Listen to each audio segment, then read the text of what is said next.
Welcome, everybody. It's so great to have you here. I'm Henry Brady. I'm the Dean of the Goldman School of Public Policy at the University of California at Berkeley.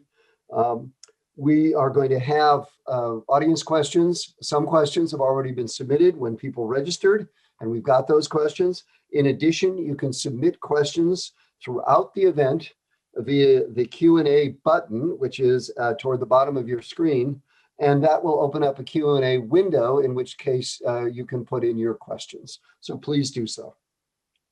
I also want to thank our GSPP board member, Steve Silverstein, who connected Roger McNamee to the school, which has been exciting because it's given us a chance to review his book, and it'll give us a chance today to talk with him. Roger McNamee spent a 34-year career investing in Silicon Valley, co-founding Integral Capital Partners, Silver Lake Partners, and Elevation Partners. He was an early investor in Facebook and an advisor to Mark Zuckerberg from 2006 to 2009. Since 2016, Roger has worked to reform the tech industry. As author of the New York Times bestseller, Zucked, Waking Up to the Facebook Catastrophe, Roger has a lot to say about how social media impacts our lives. So I'm really looking forward to what promises to be a lively and provocative discussion today. And I also recommend to everybody, go read the book. It's fabulous. With that, Roger, take it away. Thank you very much, Dean Brady, and hello to everyone. I want to just tell you how much I appreciate the opportunity to talk to you. So you have to imagine, I arrived in Silicon Valley in 1982, and I was a brand new analyst at T. Rowe Price Associates, which was a mutual fund company that was the biggest investor in emerging growth. So small tech companies were my thing. And from a public policy point of view, the tech industry was well known in those days for being just universally a good thing. It was an industry where the culture was an amalgam of that from the space program, particularly the Apollo program. So if you think about the movie Apollo 13, all those men with white shirts and ties and plastic pocket protectors earnestly trying to make the world a better place, or to at least go to the moon.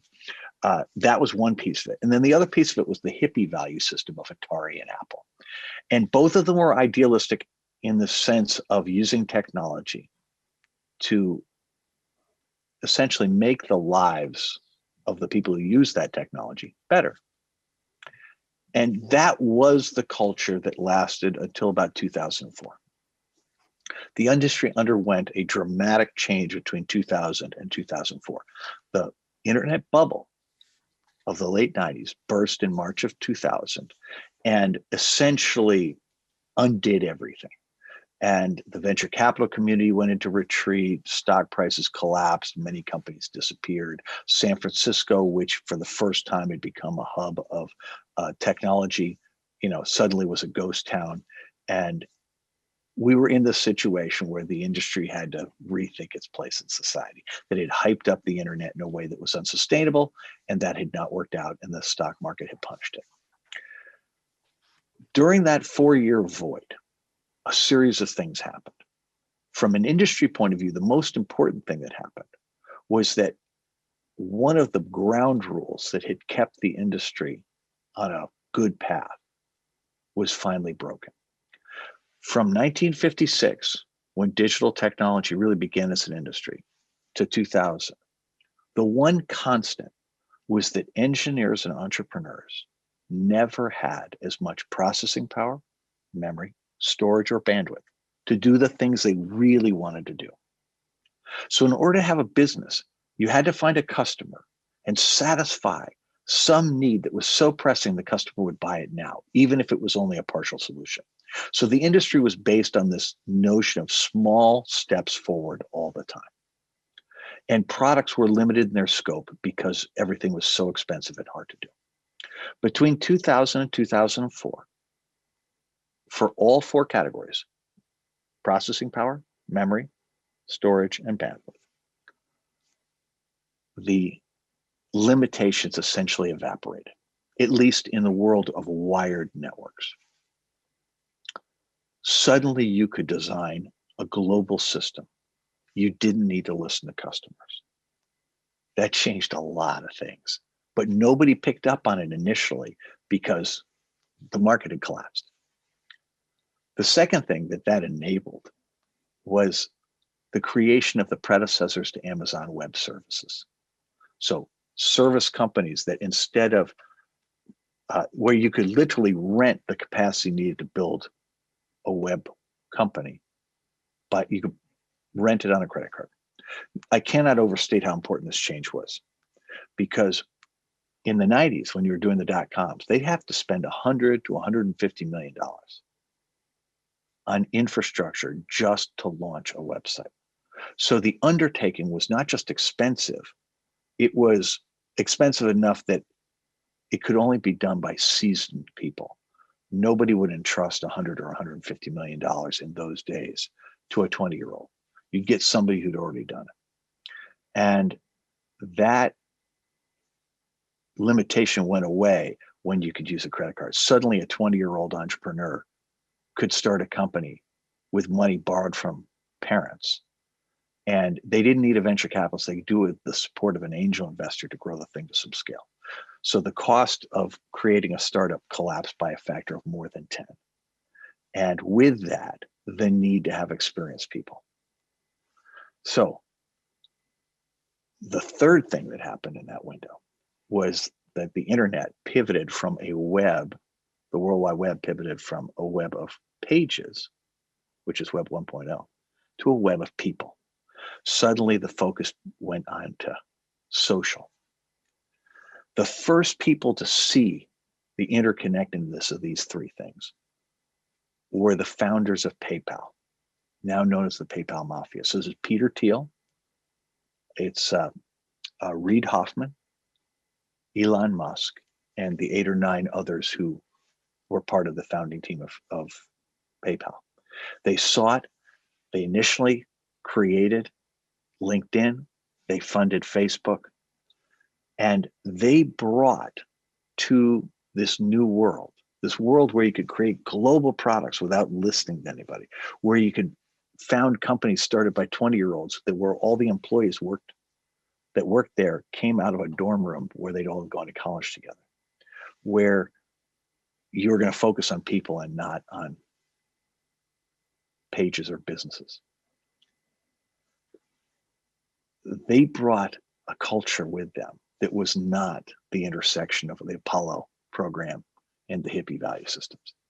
They brought an extreme form of libertarianism that basically said, each one of us is an independent economic unit responsible only for ourselves. So that's the environment that created move fast and break things. This idea that you can do whatever you want because as a technology person, you're special. And, if somebody gets hurt, well, that's their problem. And the early days of this, that move fast and break things was such a radical departure from the traditional Silicon Valley model. And the number of companies that embraced it was so small that it seemed like just something associated with a bunch of kids that they would grow out of. But by 2010,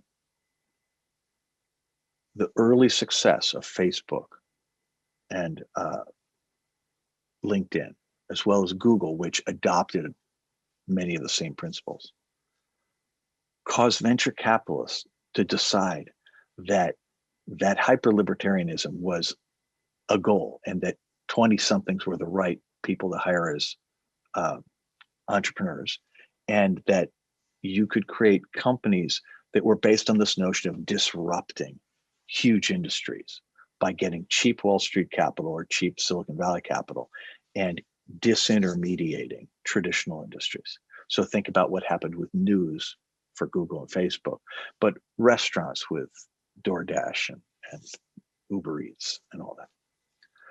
And so that is where the system that we have today came from.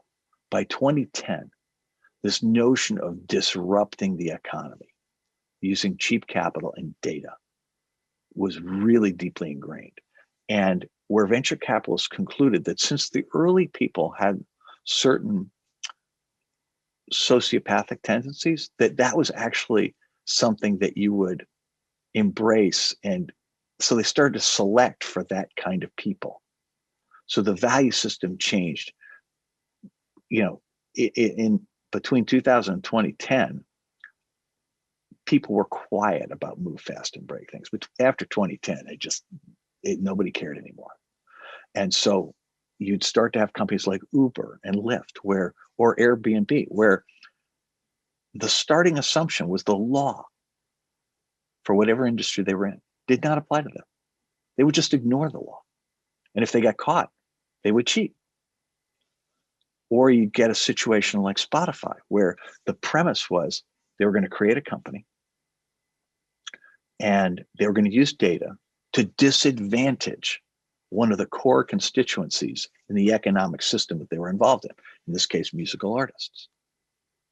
Or you get a thing like Robinhood, which would go into a place like Wall Street trading and create a system where they would go to folks who didn't know any better and offer a service, trading stocks or trading options, and offer it for free because that generation had been trained that free was right, without explaining that, well, actually that meant you weren't the customer. The real customer was the hedge fund or the market makers who were buying the order flow in order to front run all of these retail investors. And then you would remove friction, turn Wall Street trading into a game such that people could buy or sell their net worth or more than their net worth in a matter of seconds. And this notion of predatory business models, or in the case of DoorDash and Uber Eats, parasitic business models, right? Because they're inserting themselves between restaurants and customers who are already buying from those restaurants. Or what Google and Facebook did with news, same thing. These parasitic models, they became all the rage. And, so my battle is a very simple one.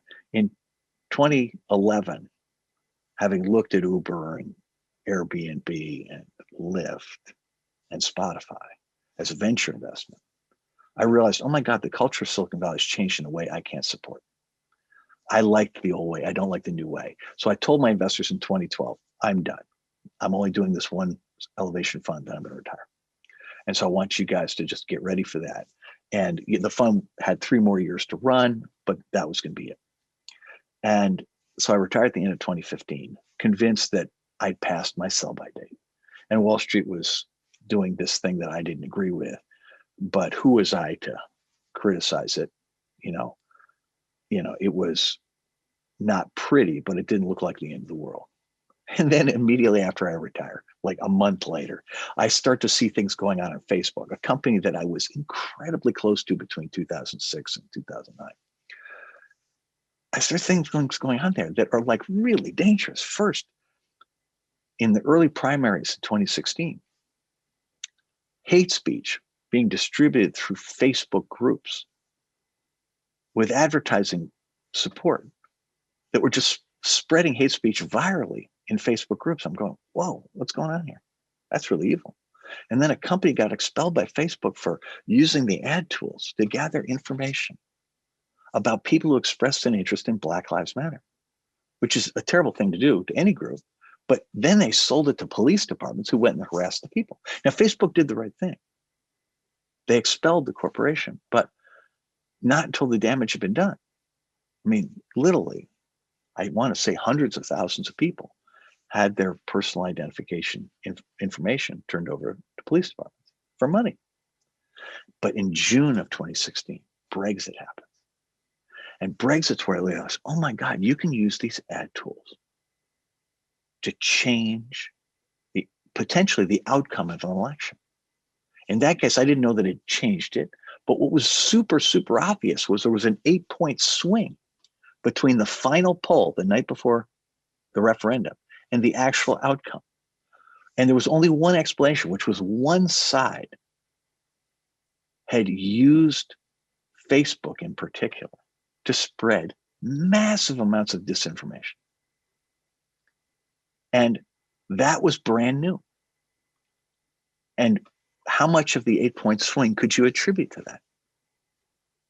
Hard to say, but obviously very scary. So I start looking for allies. I can't find any. but I do persuade somebody to let me write an op-ed, which I write in October of 2016. Instead of publishing it, I send it to Sheryl Sandberg and Mark Zuckerberg, my two former mentees. And it says, guys, there is something about your business model, your algorithms, and your culture, which is allowing bad actors to harm innocent people, both around civil rights and potentially around democracy.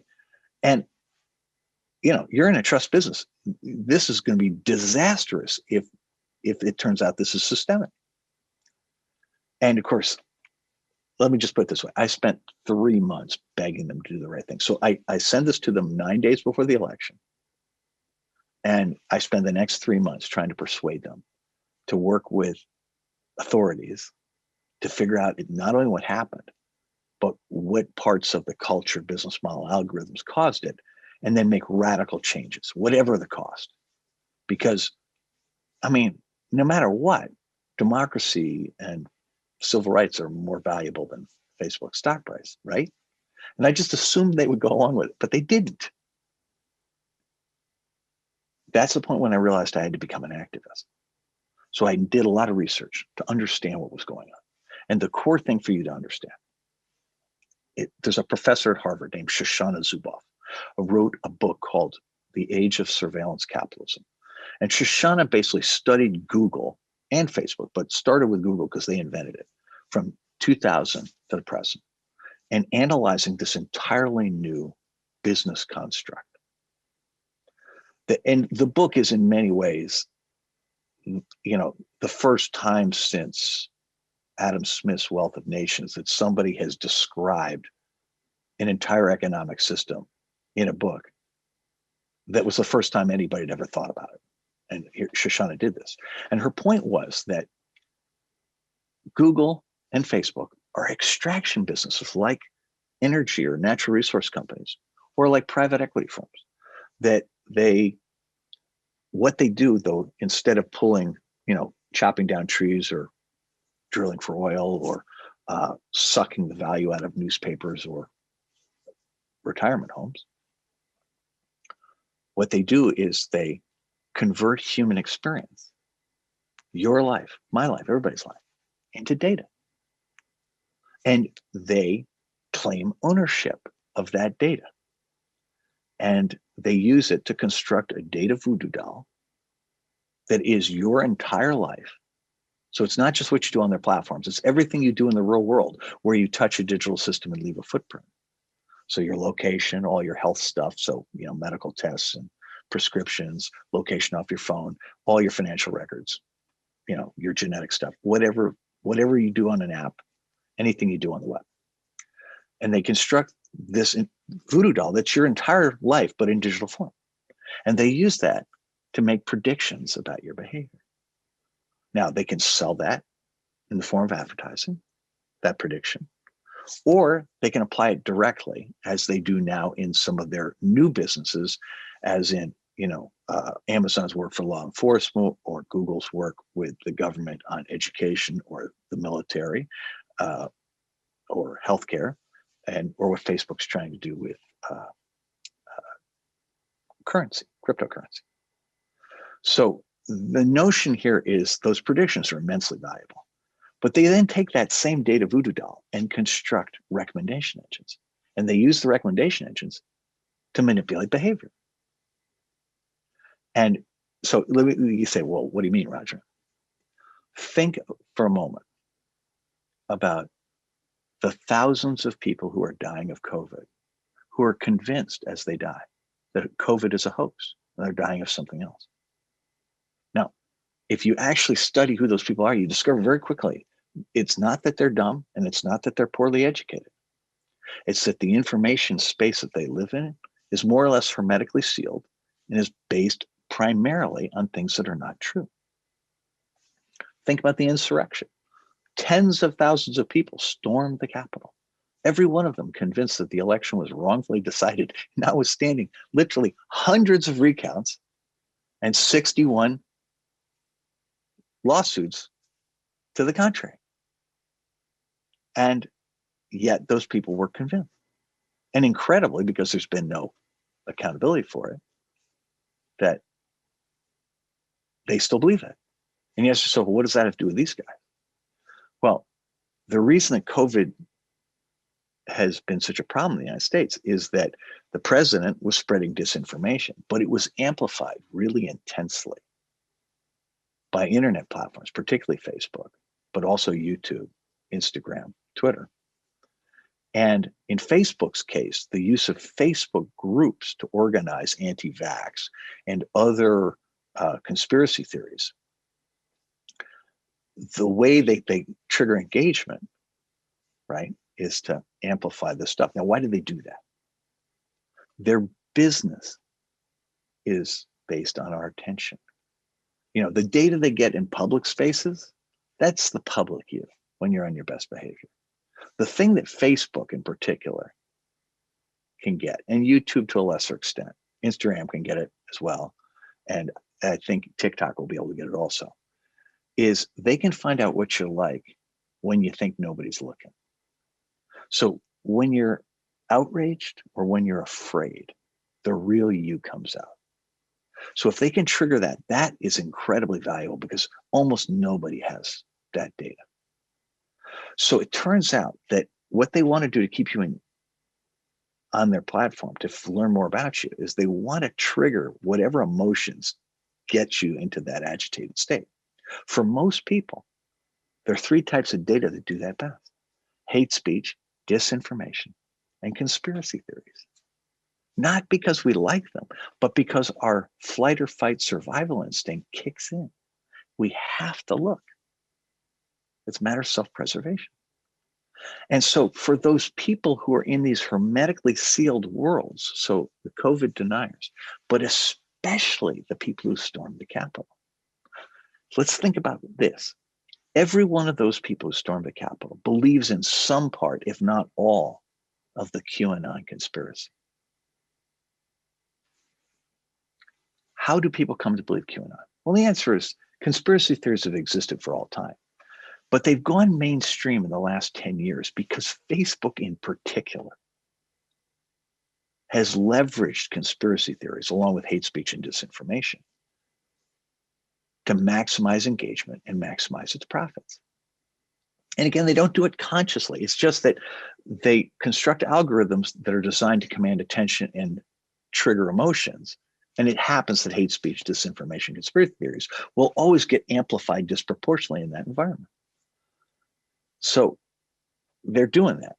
Now, QAnon, which has been on the FBI's list of dangerous extremist groups since early 2019, was percolating, and everybody knew it was a problem in my world. But Facebook, they didn't care. In fact, they viewed it effectively as a business opportunity. So when pushed hard last summer about how many people were in Facebook groups and Facebook pages devoted to QAnon, Facebook admitted the number was at least 3 million. But here's the other part of it.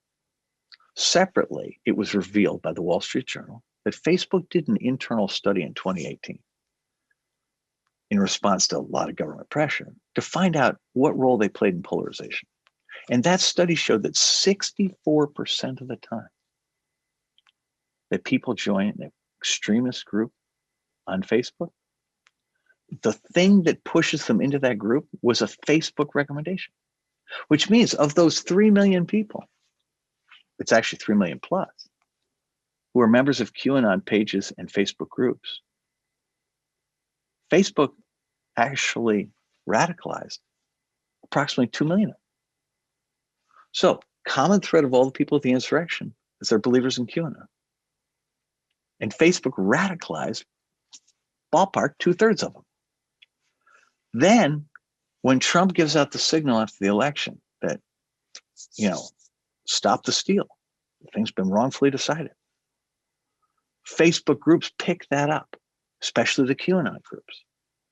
And QAnon, because the way it's designed, has embraced and subsumed anti-vax groups. So the same people who are denying COVID are in the same thing, and they're all being brought into the stop the steal thing. And people start to organize an event in Washington on the 6th of January, in plain sight on Facebook. And people in my world are screaming about it. So January 6th happens. 5 people die. 100+ policemen are badly hurt. A couple cops kill themselves after the fact. It's not a pretty situation. And it's the first time since 1861 that we faced that kind of a problem. Now, in 1861, there was a general in the United States by the name of Winfield Scott. And I'm going to read you a quote from Winfield Scott. He was the senior Army general in 1861. He'd been a general. He'd been in the Army since before the War of 1812. So he'd been in the Army for 50 years, and he'd been a general forever. He was from Virginia, which a matter of weeks after Lincoln was inaugurated, seceded from the Union. But this is what he said when there was a threat to interfere with the Electoral College vote count in 1861 that was going to certify President Lincoln's presidency.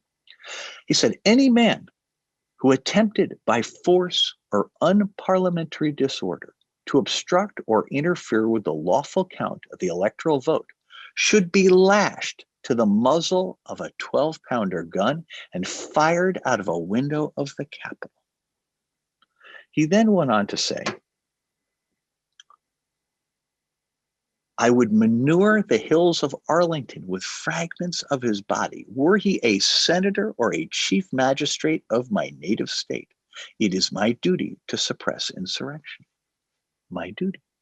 That is a direct quote from a man who was a Whig candidate for president and the senior general in the U.S. Army.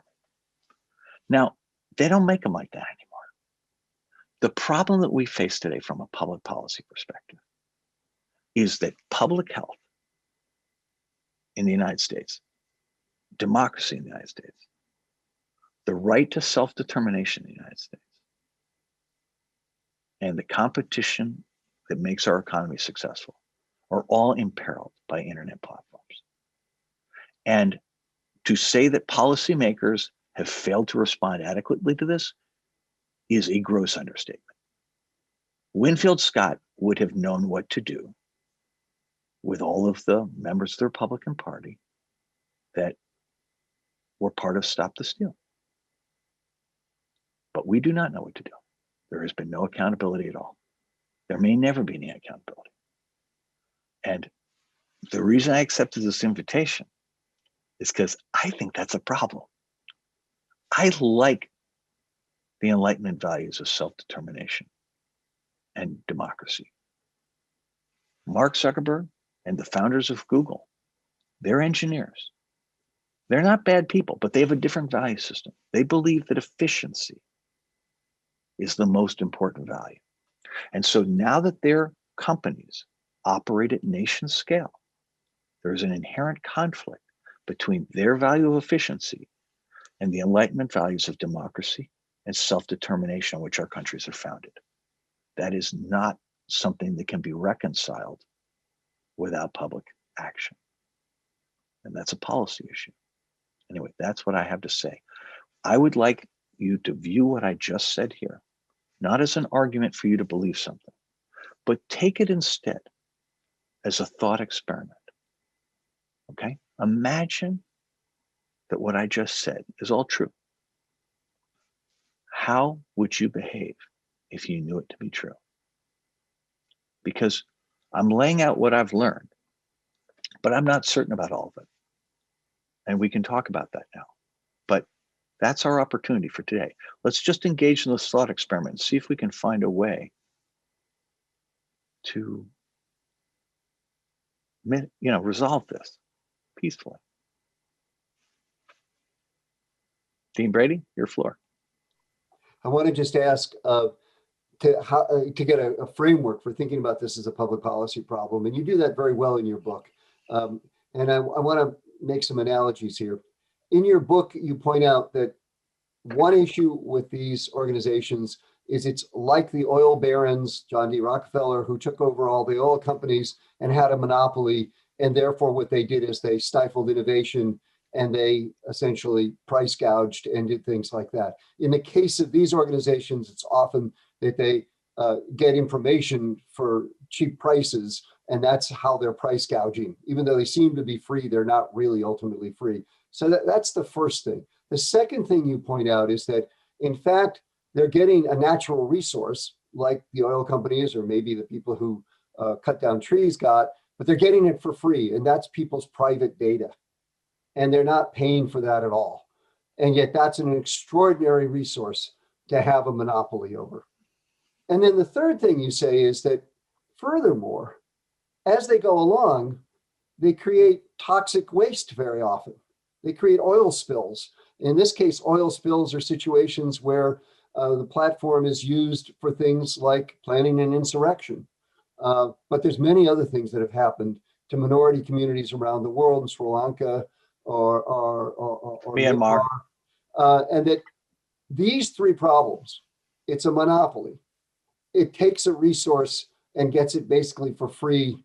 And the people who should own it, us, individuals, don't have control over it. And third, these organizations create toxic spills that they're not asked to clean up. In the area of public policy, we actually have laws about monopolies, about who should own things and what ownership should look like, and about what should be done with toxic spills. And I'd like you to just talk a little bit about those three areas. So I literally wrote a piece for the Washington Post last week in which I observed that the US has been faced with crises like this before, where industries that were indispensable to the country's economic viability were essentially harming people on a large scale. So the building trades in the late 19th century had an issue at the time of the fires. There were no building codes. And so essentially construction was inherently dangerous. Turn of the century, food and pharmaceuticals, there was no regulation of them. And so people were dying because the food chain wasn't safe, and pharmaceuticals included a lot of quack medicine. And then in the 50s, we had this issue that the chemicals industry and people who used chemicals would pour waste products wherever they wanted. You know, toxic fumes in the atmosphere, mercury into fresh water, mine tailings on hillsides, leftover oil down sewers. And that had huge harm to public health and huge harm to the environment. And, you know, we tried policy things to satisfy each of these. And there are important parallels to all of them in this thing here. So the core issues, so my thinking has evolved since the book, in large part because Shoshana Zuboff's book came out and helped me take those three things and put them in the broader context. So the first point I would make to you here is that the threat that internet platforms currently pose in the United States exceeds anything that we've seen before, because there's never been an industry that essentially had a business model of mainstreaming harmful ideas at global scale. And so this notion that democracies are being undermined globally, not exclusively because of these guys, but where these guys are mainstreaming the ideas that are being used to do that, and that they're profiting from that, that's a huge issue. And, you know, there's never been a pandemic before where the most important communication systems that existed in the world were actively undermining the response to the pandemic. You've never had a situation before where the dominant communication systems systematically favored the most extreme voices in society, who are a small minority, at the expense of everyone else, such that these extreme voices would have a disproportionate weight in the body politic. That, you know, they probably punch 10 times their actual numbers. And then they get overflow, so it winds up dominating our politics. So Shoshana Zuboff's view is that to the dean's first point, these are extraction businesses, and they are profiting from something they didn't create, and something over which they've asserted ownership over something that they have no right to. But Shoshana also points out that it isn't a question of property ownership here.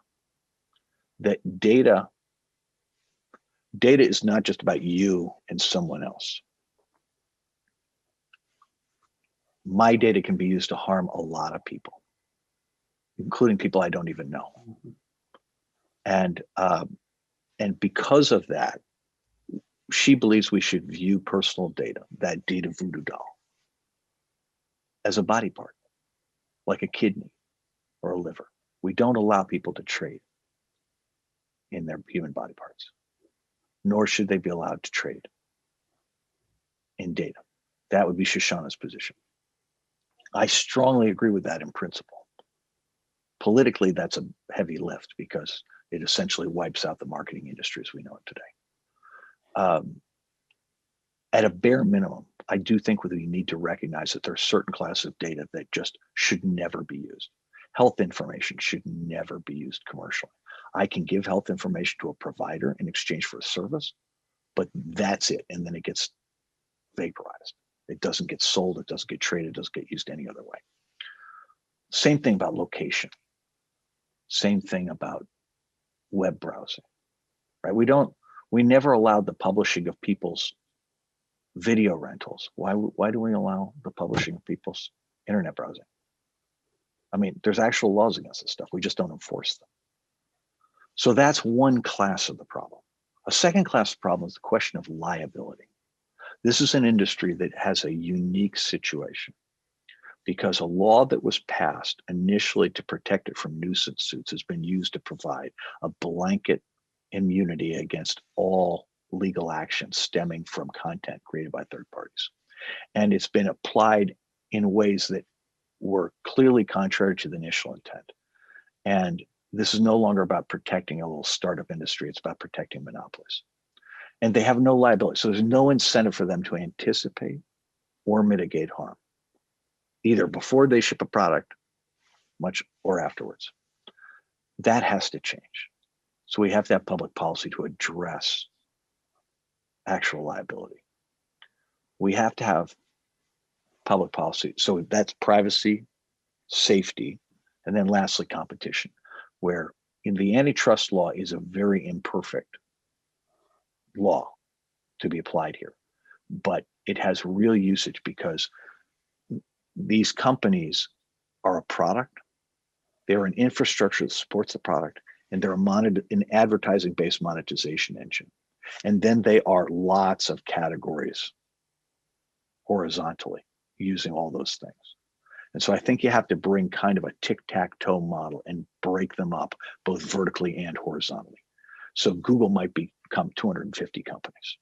Now, do we have the ability to do that? I have no idea, but that's clearly what ought to happen. And, you know, all of this is coming at a time when, you know, at the end of a 40-year experiment in deregulating our economy, you know, where the country, which was, remember, it was founded as a revolution against monopoly because we believed in this democratic entrepreneurial capitalism. And then that worked for the agrarian age. And then when the Industrial Revolution came in, the rules changed and we needed to pass all the antitrust laws in order to reinstate that competitive level playing field. And now the information age, which coincided with this period of massive deregulation and the removal of government from its role as the gardener of the garden of capitalism, has resulted in the economy becoming highly monopolistic, highly authoritarian. And as a consequence, you know, not a check on authoritarian government. And that's a lot to do from our current situation, given that people's trust in large institutions, including government, is at a very low level. So one of the listeners asks, what does a fair balance of continued technological development, so we want innovation, revenue generation, and user data privacy look like to you? You've started to sketch some ideas for government regulation. And I can imagine people saying, well, these are natural monopolies because networks should be big. You don't want to break up the networks. That'll be bad. And so I thoroughly disagree with that. Okay, go ahead. So let me frame the question a different way. So the problem of monopolization is that when a company has a new idea, the first instinct of these guys is to go to the people with capital and explain that the idea can't possibly survive and not to fund it. That happens routinely. And there have been literally dozens of companies acquired for pennies on the dollar because these companies first discouraged capital from going into them and then bought them and either shut them down or wind up using the product. They've bought things that were really threatening, that looked really promising, that were too late to shut down. And they have, through a period of acclimatization, trained the venture capital industry and entrepreneurs to steer away from their core markets and into places that are, shall we say, noticeably more capital intensive and less interesting, like cryptocurrency, or at least less economically valuable. So if anybody says, what do I think innovation looks like? Real simple, reverse the architecture. These guys are hyper centralized. Everything's in a cloud. Everything is centralized. Everything's controlled. What if every function you had, instead of operating off of a cloud thing, operated off of a server that was in your phone? Let's start with email. I use a product called Signal. It'd be incredibly straightforward to create a Signal style email product. Immensely valuable. That way Microsoft and Facebook, or Microsoft and Google, can no longer scan emails. Right? That would be a really interesting product. And you could do that with literally every single thing you do today.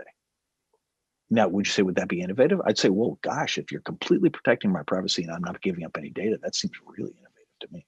If I can have all the things I like from today's internet without giving up any data, that seems like a big step forward. But what's weird is if you put everything in here, you can probably do a whole bunch of things that don't make any sense in a cloud environment. And there's a whole class of problems, like the ones created by the SolarWinds hack, which is the thing that has basically exposed all of our government systems and our big corporate systems to the Russians and Chinese, basically making those systems transparent and incredibly vulnerable, all because they used highly efficient and therefore totally insecure technology. That same principle can be applied there. You know, what I'm saying here is we've optimized everything for the last 40 years for shareholder value and efficiency. I don't think those are the only things you could optimize for. I think you could optimize for everybody being employed, everybody being healthy, everybody being happier. You could have security. You could have control, privacy. I mean, there's a gazillion things you could optimize for, all of which would create great businesses and all of which would result in, you know, different levels of innovation. And, you know, again, it's like we're kind of in a Stockholm syndrome, you know, 40 years in this one environment, but 20 years under the power of Google. And we've forgotten that it can be different. But of course it can. And in fact, in your book, you talk about how AT&T was thought of as a natural monopoly and that breaking it up would be a bad idea. And in fact, when it was broken up, a lot of innovation occurred. So there is an argument to be made. Well, let me actually run the history. In 1956, first AT&T consent decree forces them to divest the computer business. So it creates the separate computer industry in the United States, uniquely in the world. IBM, all that. But it also takes the transistor and puts it in the public domain, which literally created Silicon Valley. Then the IBM case in the 60s creates a separate software industry, which leads to the personal computer industry. Carter phone was a FTC case that uncoupled telephony hardware from the network. So suddenly you had a hardware business. Then the second AT&T case, the one that broke them up, creates the internet, accelerates cellular telephones. And the Microsoft case creates Google and the second generation internet. Now, the mistake in all those cases was that the cases didn't go nearly far enough, and every one of those companies came back. You know, so what it was they bought time with those cases. That's why we have to go after the fundamental root issues. We can't, antitrust, the way I would describe it is antitrust is a way to buy yourself time, but it doesn't actually solve any problems. So, by the way, one of the reasons you could. By the way, we need Henry. We need time. Okay, so right. I'm all in on antitrust. We can't view that as the only way, only tool in our. So, by the way, one of the reasons you could put more in the phone now is because technology keeps getting more and more powerful, and so you could put more storage in that phone than you could even 10 or 20 years ago. So that would be a way to actually get rid of the cloud, or at least reduce the role of the cloud. Another audience member says, is there a way for Facebook to return to its early days when it was a pleasant place for people to freely connect with others, or is there no going back? And I think that gets at some of the ideas you have in your book about that maybe it might be possible to do that. Oh, of course it's possible. In fact, when I went to Mark on October 30th of 2016, I'm just saying, dude, be the hero in your own story, right? That's the message I've had for the last 5 years. And Mark has total control. And they didn't start off with a harmful business model. The business model does the harm began in 2013. And it took them from 2007 or 2008 to 2013 to be able to figure out how to apply surveillance capitalism to their kind of business. And Mark has total control. Of course they could do it. I mean, the problem we have here is, as you just saw in Australia, Mark's basic position is, I'm twice the size of China, and no country can tell me what to do. Now, the good news here is that the Texas antitrust case, which is 10 states, if it gets federalized, could be made into a felony Section 1 case, which means it would carry with it prison sentences for the key executives. And it's a really easily provable case. What is alleged is price fixing, but there's actually a ton of evidence of it.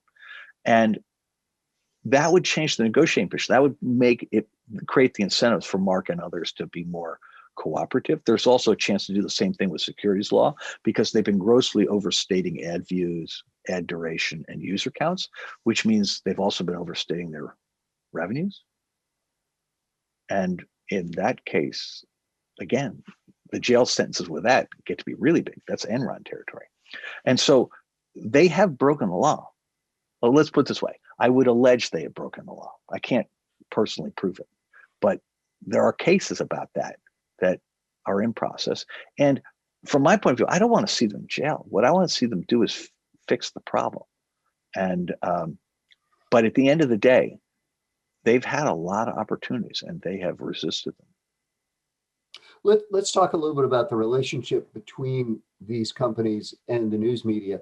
The initial relationship was that, in fact, they crowded out a lot of the sources of revenue for the news media, both the want ads and advertising. And now the question is how can we revitalize the media? One idea would be for the tech companies to pay more for the content provided by the media.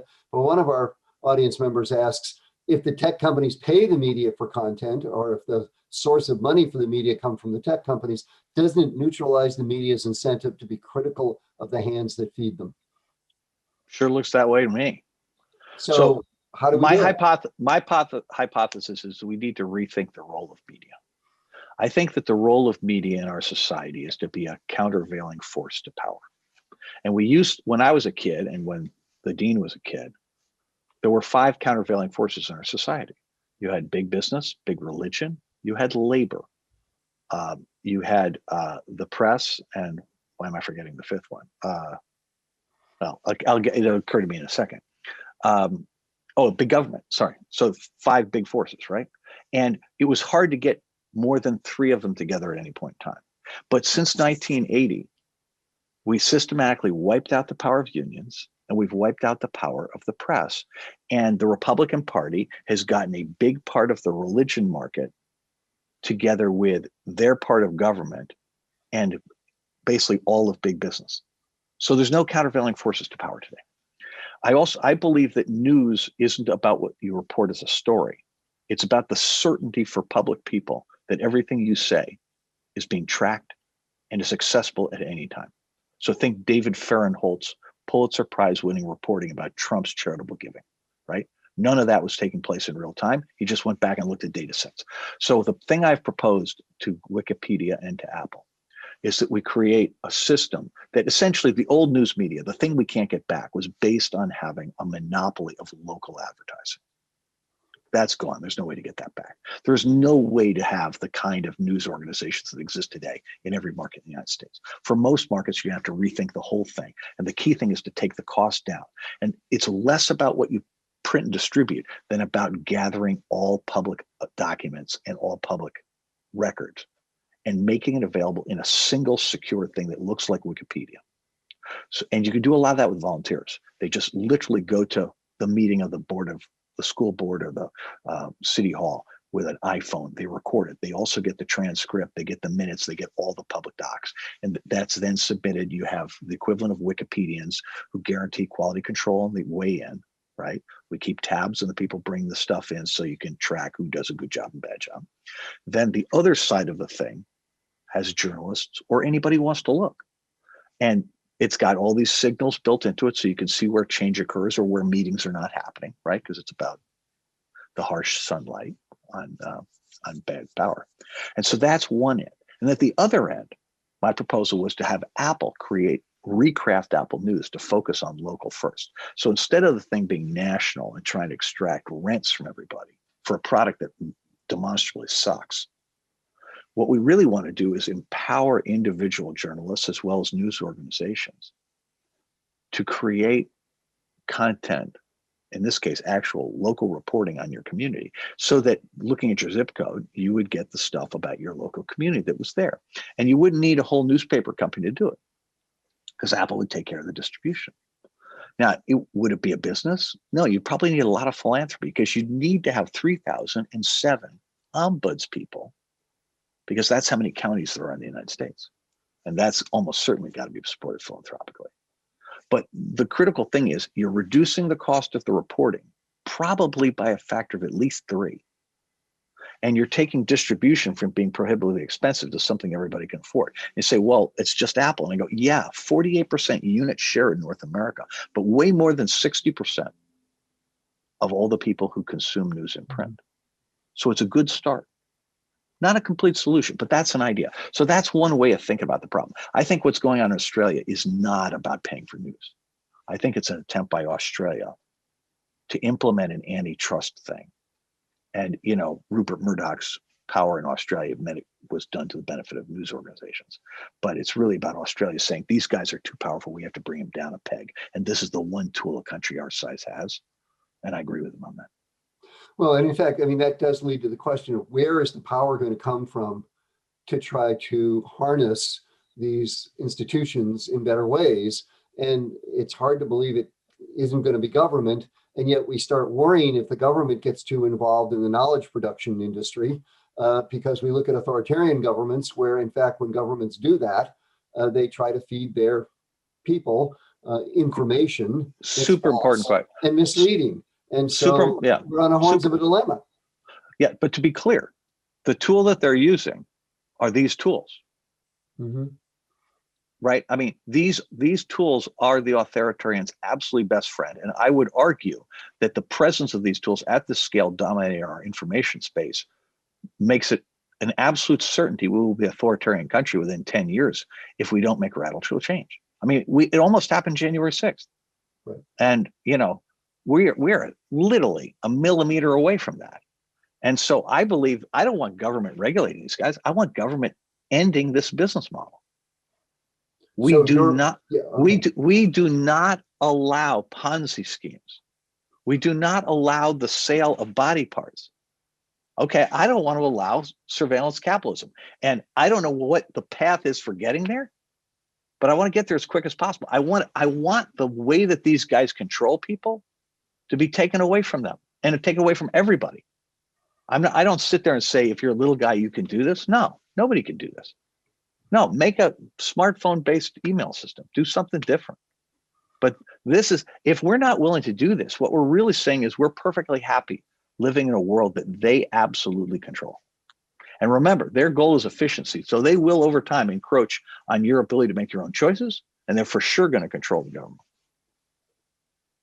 So I think, as I understand it, your model is that we would have a lot more breakups of these institutions, a lot more smaller ones that would provide more centers of power and therefore countervailing power, one hopes, and more places, maybe in local areas, for example, where there would be enough power to overcome some of the bad actions that are undertaken. But you're actually missing the two most important things.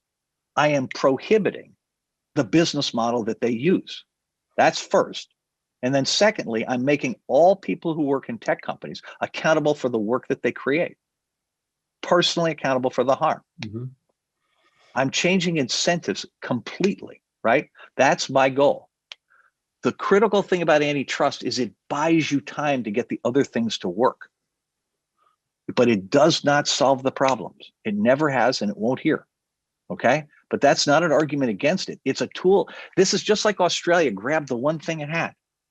We got to use whatever we can use. And listen, our situation today is a million times better than it was 5 weeks ago. Or actually, let's call it 8 weeks ago. The insurrection made all this personal to every member of Congress. And in Congress, there was already bipartisan interest in antitrust and bipartisan interest in safety, amending 230. The whole thing has much more momentum now.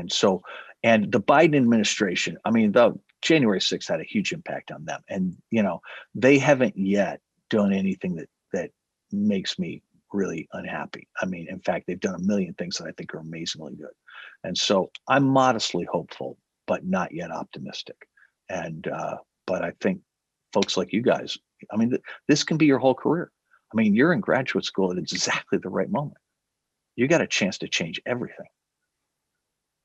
I think that's right. It's a really exciting area for research and to try to understand what's going on. Let me just talk a little bit about the QAnon kinds of conspiracies.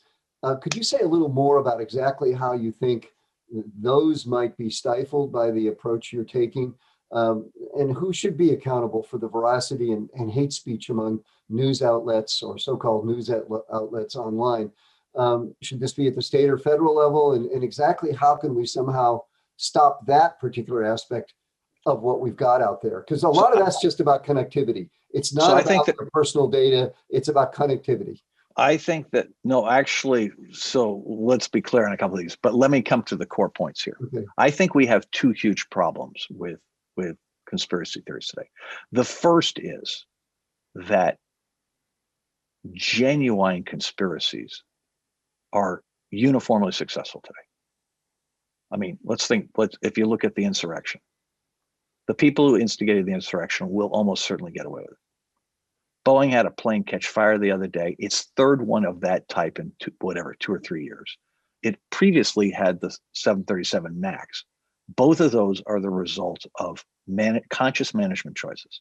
No accountability. 2008, Wall Street destroyed the US economy. No accountability. 4 to 2008, the CIA did torture in Iraq. No accountability. So genuine conspiracies are out there. So it's really understandable why people would find conspiracy theories believable in this environment, because the real thing is everywhere. We have no accountability in our society, and it's killing us. The second problem here is that I don't think there's any way to kill conspiracy theories. What you want to do is get rid of the algorithmic amplification of them for profit, which is why you have to go after the root cause of surveillance capitalism.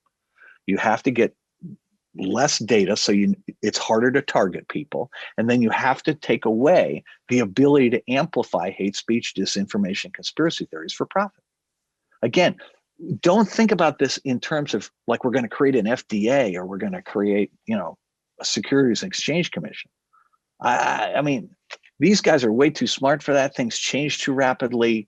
It's just too easy to get regulatory capture. No, what they're doing is obviously wrong. There's no way to regulate it and make it safe. You have to get rid of it. And conspiracy theories aren't going to go away. What you want to do is keep them in the pockets of society. And that's the thing we're failing at. And the reason we're failing at is because we are uniquely bad at having accountability. We just normalize every single thing that goes on, no matter how awful it is. And it's like, 500,000 Americans are dead, greater than the sum of every war other than the Civil War. So greater than the sum of every war in the last 150 years in a year. And we think this is completely normal. We're not exacting a price from anybody for this. What the hell is wrong with us? Seriously, we have lost the ability to govern ourselves.